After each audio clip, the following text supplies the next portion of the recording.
Good morning. Welcome to my painting studio. It's a few days before my Izannah Walker birthday celebration starts. It's the celebration that I do every year in honor of Izannah Walker's birthday, which is September 25th. This year we're going to do things every day for a whole week. So I thought one of the things we do is I'd bring everybody out here to the studio and talk a little bit about the way I work, because I've had some requests for some work in progress shots and stuff like that. So I thought this would be a fun way to do that. What I plan to do today is paint, and I'm to the really super fun part of painting the dolls. I'm going to actually put the features and hair in, and that's usually a 2-day process. But here we are on day one of that, and it's just a warm, humid day. We're just past the autumnal equinox, and it's going to be about 84 degrees today, and it's super humid, super scorchingly hot. I've got the sprinkler going out in the gardens to keep everything alive still, and I'm just going to sit here and paint today. But you know, this is New England in the late summer, early fall, and that's just the way it is. And while I truly wish that I could control the way that the weather is so that it helped the paint drying, I don't really stress too much about that. The paint doesn't really dry on the schedule I would like it to be on, and sometimes when I want the dolls to be finished, they're just not finished because the paint's not dry, because the weather's not cooperating. But that's kind of the way it's always been. Even back when Izannah was making the dolls, they were made here in New England, and I'm sure that when she was working it was probably a little nicer because we hadn't gotten into global warming, but it was still New England in the summer and fall, and hot and humid, and you know, the oil paints aren't just not going to dry that quickly in that kind of weather. And I do use oils because the original dolls were painted in artist oils, so that's what I use. So what I'm working on today is a few new dolls. These are the first dolls out of the mold of a very sweet doll that belongs to a super good friend of mine who was kind enough to let me reproduce this doll, and which is an amazing doll. And I'll talk a little bit more about how fantastic this doll is later, because she truly, truly, truly is. But what's happening here is, if I have the doll here at this my home and studios that I'm going to be reproducing, and I don't have them all because, like this doll, she has to go back home. She's here right now, but she obviously won't always be here. And I do have very good friends who have let me reproduce some of their dolls, as well as all of the dolls from my collection. But if the doll is one of mine, or if it is visiting and is here, on the day that I sketch in the faces before I start painting, I do bring the doll out to the studio for just a few minutes. They don't stay out here very long, but they do come out and model for me, and I just sit them right here in front of the new little dolls, and I sketch in the faces so that I can try to capture that look really well. Other times I do work from photographs and stuff, but there's nothing like having the real doll, because you lose a little bit of the sense of exact proportion and stuff on a photograph due to the way the lenses are. So if you could have the real doll in front of you, it's easier to actually be a little more accurate, which I do try to do. So after I get the faces sketched in, I sit back and I take a look to see if I need to make any corrections, I need to change anything, or if I've got everything, you know, more or less looking right. Now, the thing I do want to mention is the eyes are not symmetrical on Izannah's dolls. The painting isn't exactly symmetrical. The molded places for the eyes isn't exactly symmetrical. And let's be perfectly honest, people are not symmetrical. I do give it a shot, but you know, I don't want to change it very much.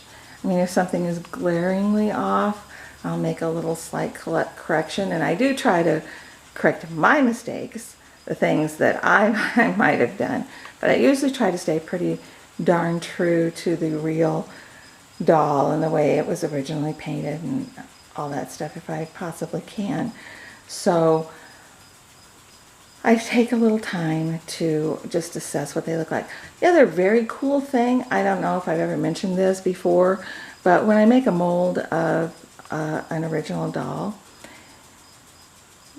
there's sort of this phenomenon that when the paint has been on the doll for a very, very, very long time, it sort of leaves kind of, I don't know, depressions and marks and stuff in the surface. And you'll see this on really old tavern signs, old painted tavern signs and stuff, even as the paint wears away, because the surface changes, you know, underneath where the paint was, then the different colors of paint, you can still figure out where it was.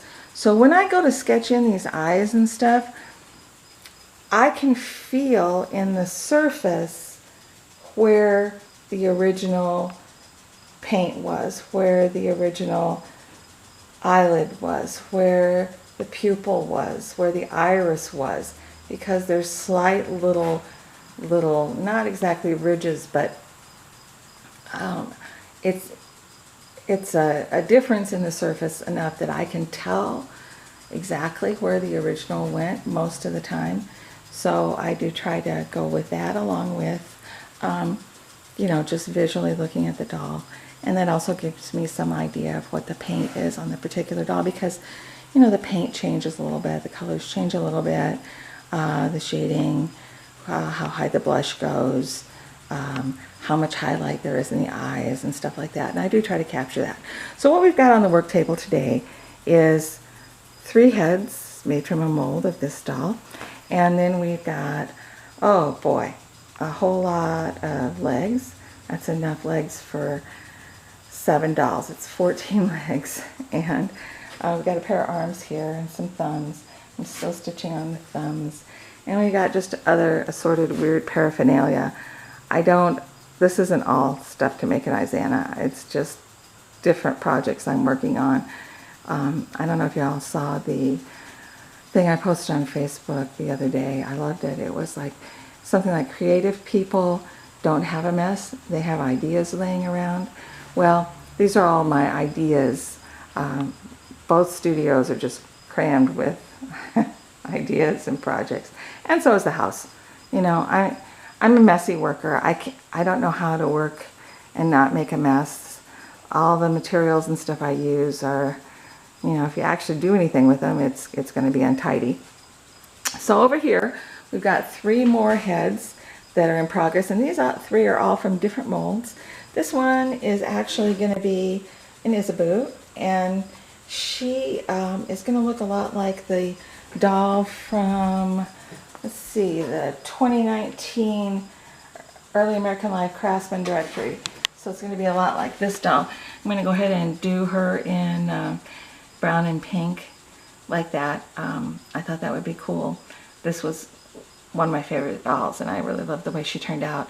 And since the doll that appeared in the magazine was already sold, I thought I would just make another one in case anybody just adored it and was sad that they, you know, it wasn't available once they saw it in the magazine. So I'm going to do kind of a sister of that doll.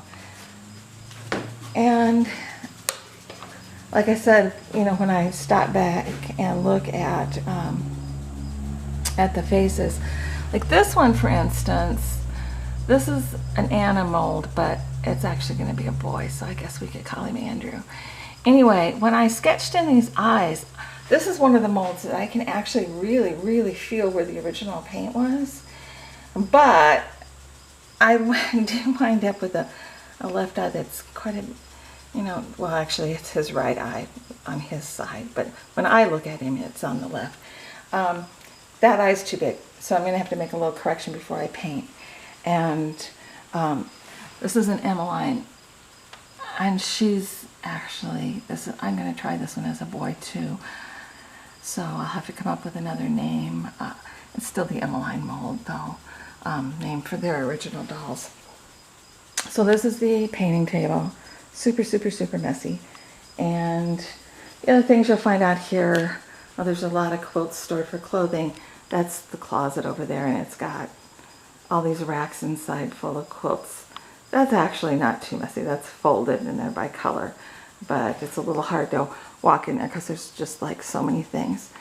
And over here we've got, this is like the sculpting stuff, and I'm working on, oh gosh, a variety of things over here, kind of trying to come up with some cartoon wool dolls, like the very, very, very early paper mache, around the date, around the time of the early woodens.